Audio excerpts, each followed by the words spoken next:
The coronavirus outbreak in Europe is rapidly intensifying, and the number of infections across the continent is also rising fast.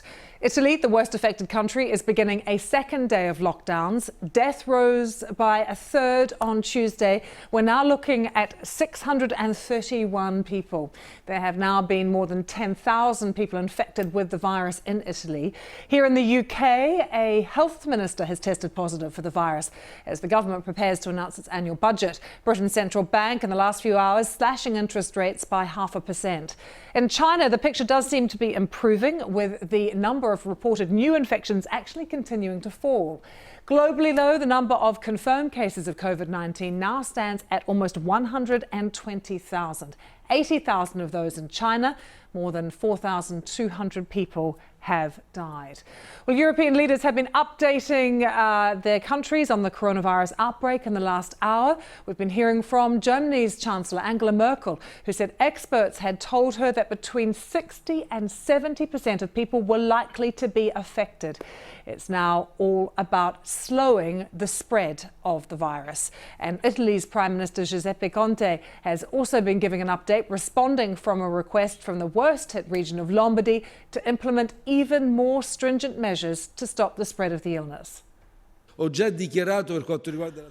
already declared on behalf of the government that we are not closed to the idea of adopting more restrictive measures. Although let's bear in mind that the day before yesterday we did introduce some restrictive measures for the whole country.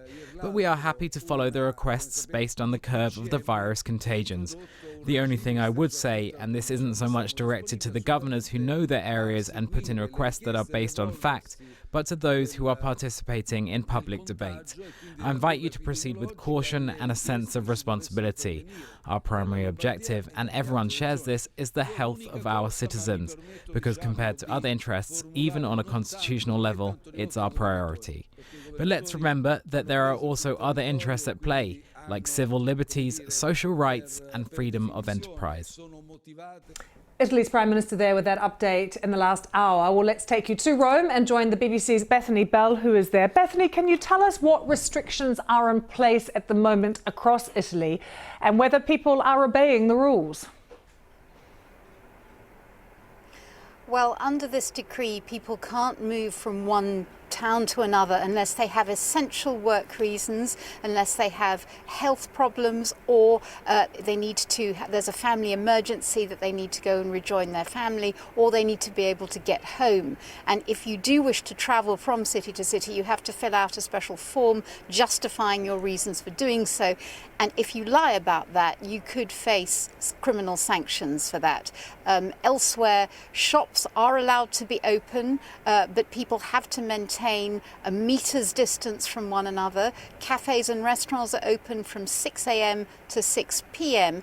But things are shutting down. A lot of people are cancelling events. Big public events have been cancelled. Just close to where I am now, St. Peter's Square in the Vatican has been closed to groups and tourists, and really a sense here of life very, very strange. About as to whether people are obeying these things, very hard to tell at the moment, and quite an individual thing. And we haven't seen that much evidence of how the authorities are enforcing this at the moment.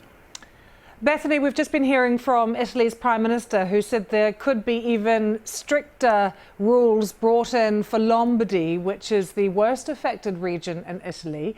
How is the health system in Lombardy coping, given the amount of new infections and new patients they're having to deal with every day? It's under immense strain. Italy has a very well-developed health system, particularly in northern regions like Lombardy. But the pressures on that system at the moment, because of so many people needing treatment in intensive care, is making things extremely hard for doctors. One of them described it as a kind of war situation that they were facing. And we've seen pictures of beds, intensive care beds, actually in hospital corridors. And the fear was, and what we understand is that one of the reasons why the decision was taken to put the whole of Italy under this kind of lockdown was because they didn't want to see the virus spreading more in the south of the country, where the medical systems are not in such good shape as those in the north. But this is a time when medical staff are under an enormous pressure. All leave has been cancelled. Their fears that they're getting tired and what will happen if the numbers just continue to grow. Bethany, thanks for joining us from Rome, and we'll be returning to Italy shortly to hear from a resident who is under lockdown with her children about what life is like. But while Italy is taking these emergency measures across the entire country, the UK has taken an extraordinary financial step. At 7 a.m. local time, the Bank of England said it was cutting interest rates from 0.75% to just 0.25%. It's intended to ease the economic effects of the outbreak. Here's the Bank of England Governor Mark Carney. The Bank of England's role is to help UK businesses and households manage through an economic shock that could prove large and sharp, but should be temporary. That's why the bank is announcing today a comprehensive and timely package of measures to help UK households and businesses bridge across the economic disruption caused by COVID-19.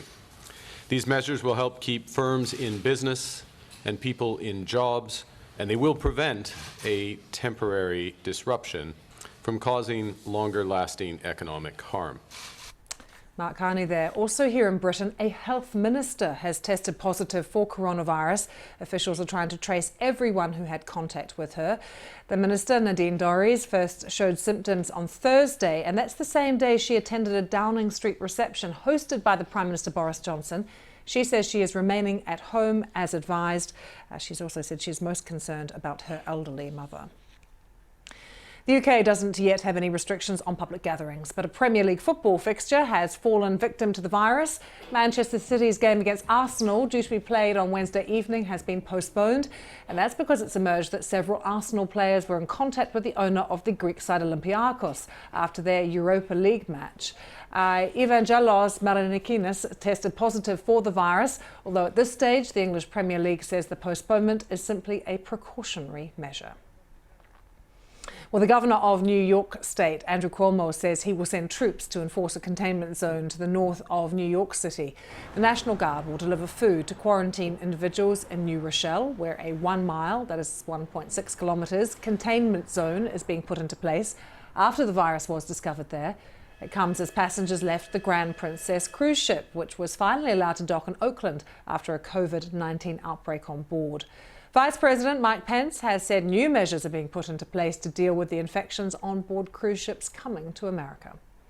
I'm also pleased to report that we did receive this afternoon a comprehensive proposal from the cruise line industry, a proposal that includes advanced screening, improving medical services on ships, providing for airlift evacuation and land-based care at the expense of the cruise lines for anyone that might be not only infected with the coronavirus, but with any serious illness will be.